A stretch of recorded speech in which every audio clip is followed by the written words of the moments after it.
Bonjour à tous. Alors donc du coup Morgane, alors on va se tutoyer comme j'ai fait, voilà.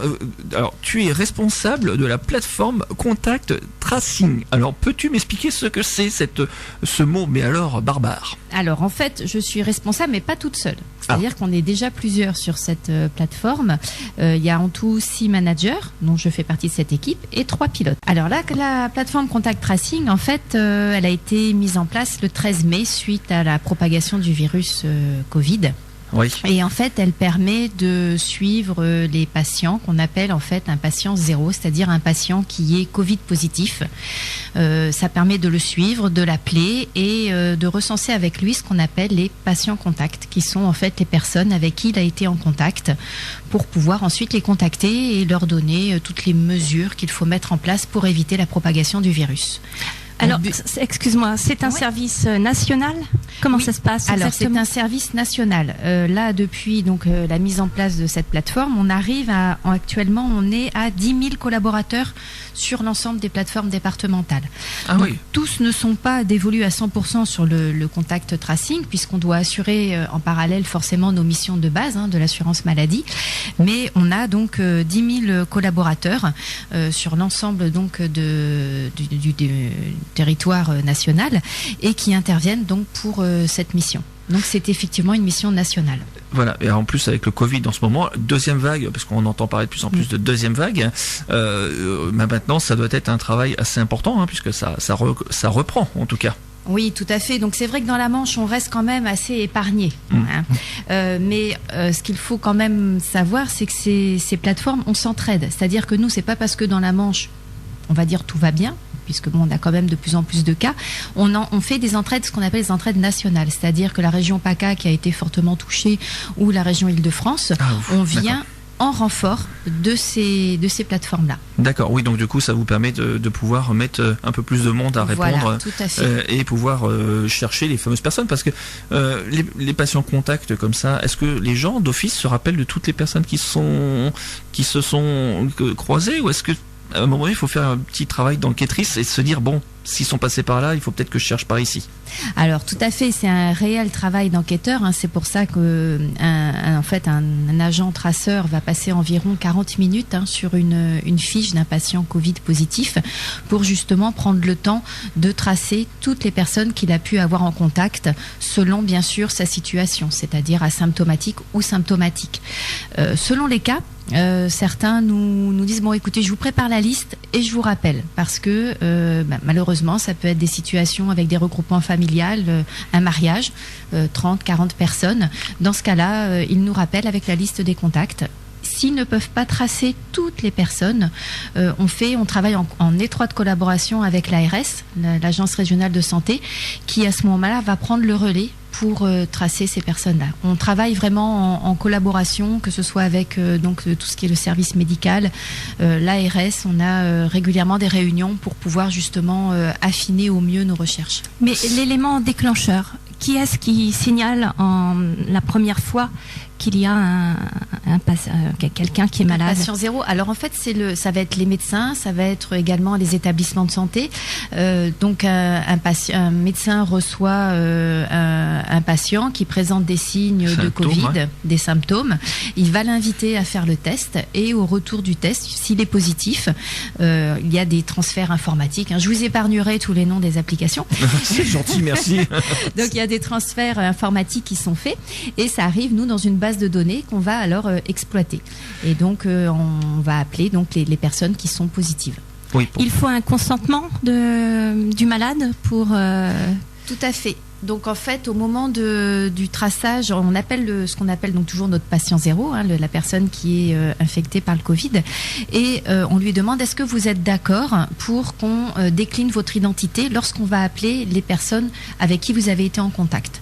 Et également, on les informe, donc les informations sont bien sûr stockées dans cette base, mais bien évidemment non divulgué, puisque on a la CNIL, la Commission Liberté, qui nous surveille de près, et c'est tout à fait normal, puisqu'il faut bien sûr protéger les données sensibles, puisque ce sont des données sensibles. Donc on fait tout ça dans bien sûr le respect informatique et de la liberté. Donc, si j'ai bien compris, à partir de demain soir, les regroupements comme ça ne se feront plus. Donc du coup, est-ce que vous voyez ça d'un bon œil, est-ce que ça va vous faciliter le travail? Et comment vous le voyez? Alors d'un bon œil, niveau personnel, c'est vrai que ça va être des contraintes, mais c'est vrai qu'on n'a pas le choix. Si on veut stopper cette accélération de la propagation, on est obligé de passer par des mesures. Nous, forcément, si tout est bien respecté, on va devoir avoir un impact en termes de contamination. Donc on aura plus de ce qu'on appelle des clusters de plus de 10 personnes, par exemple. Ça devrait plus se présenter avec ces nouvelles recommandations qui ont été faites. Est-ce qu'il y a des patients qui, quand vous leur annoncez que vous êtes rentré dans la boucle, entre guillemets, sont choqués ou réagissent mal? Est-ce que... Bon, je parle pas du patient qui est déjà allongé, mais un patient qui éventuellement le prendrait très mal. Non, en fait, les personnes qu'on appelle et qui sont donc contaminées sont beaucoup plus inquiètes par le fait d'avoir pu contaminer d'autres personnes que par leur propre santé. Et on est très bien accueillis. Les personnes sont plutôt rassurées lorsqu'on les appelle. On rappelle bien sûr toutes les mesures barrières, qu'est-ce qu'ils peuvent faire. C'est vraiment un travail d'accompagnement, et c'est pour cette raison qu'on prend le temps. 40 minutes, ça peut vous sembler énorme, entre 20 et 40 minutes. Mais il ne faut pas sacrifier la productivité à la qualité. C'est-à-dire qu'il faut être à l'écoute des patients et vraiment réussir à les accompagner. Et on peut même proposer des fois des mesures de confinement personnalisées selon les cas. Alors, depuis le début de la pandémie et ensuite pendant le confinement et après la fin du confinement, il y a des petits malins, des fraudeurs qui ont usurpé le nom de l'assurance maladie pour téléphoner à des personnes fragiles finalement, en essayant de vendre différents produits. Comment est-ce qu'on peut être sûr que c'est l'assurance maladie qui appelle vraiment, qui s'occupe vraiment de ce tracing ?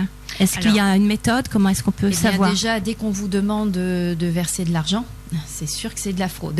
Voilà, c'est totalement gratuit. Voilà, c'est un service qui est gratuit. Donc, à partir du moment où on vous vend une certaine prestation, ce sera forcément de la fraude.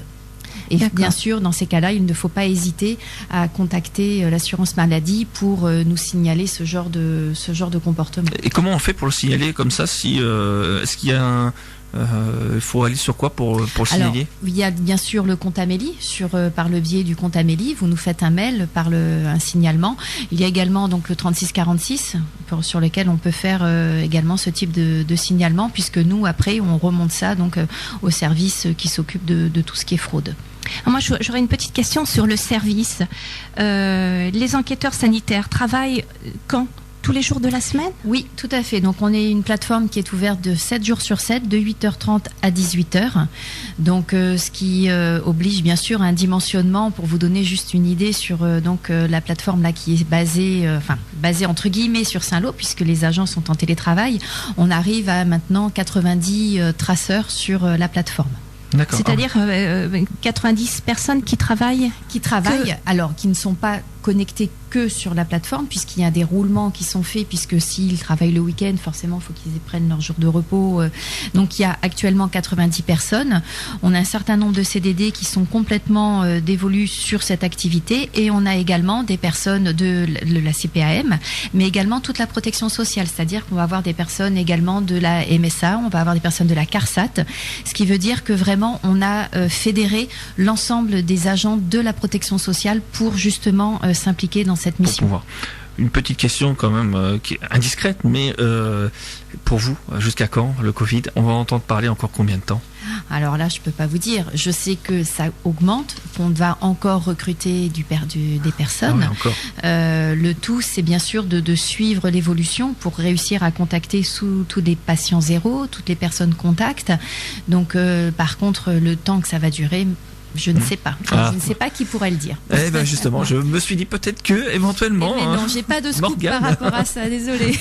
Alors moi j'ai la petite question piège quand même il a pour fallu Morgane. Quand même. J'en ai prévu une. C'est que j'ai regardé un petit peu les informations concernant le contact tracing et que j'ai noté un terme un peu particulier.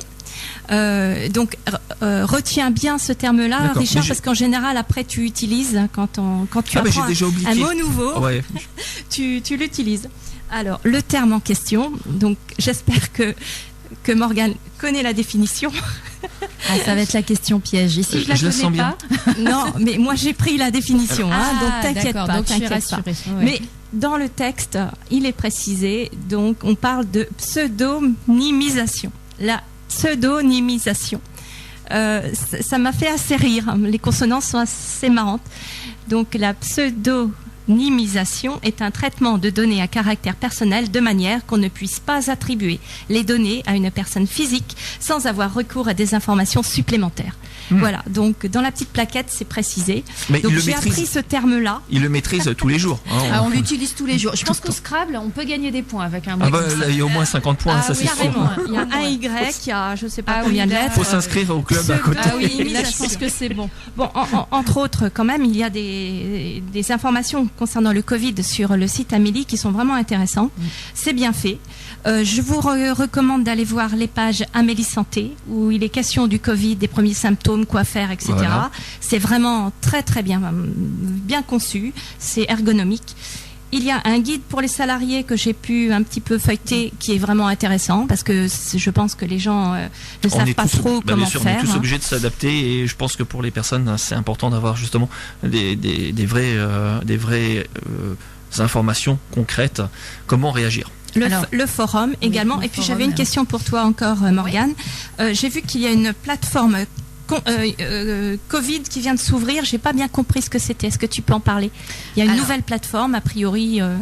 Non, Alors, ça apparemment, doit être la vu la même. tête Ça qu'elle doit être fait, la même. Non, là Ça c'est doit être non, la il y a- même. c'est la plateforme Covid, c'est la plateforme celle nationale qui est mise en D'accord, que place. tu gères. D'accord. Juste une précision quand même, c'est qu'on a également, on a parlé de la plateforme SLE tout à l'heure en début Ouais. d'émission. La plateforme SLE intervient aussi sur le tracing Covid, c'est-à-dire que cette plateforme SLE qui est nationale va traiter toutes les demandes nationales des personnes qui sont anglophones. Donc ça fonctionne, les plateformes nous informent par l'envoi d'un message et on doit rappeler ces personnes anglophones et c'est la plateforme également SLE et c'est la seule en France qui le fait. qui le fait. Ah, d'accord. Bon, bah, en tout cas, merci Uniquement sur beaucoup. l'anglais. Merci beaucoup. Merci à vous. Merci Morgane. Alors j'en profite pour remercier Monsieur Decamp, qui est le directeur de la CPM de la Manche, pour bien nous avoir permis d'inviter les collaboratrices. Eh ben, en tout cas, De merci Cherbourg. beaucoup. Radio Flamme 90.6 FM. Radioflamme.com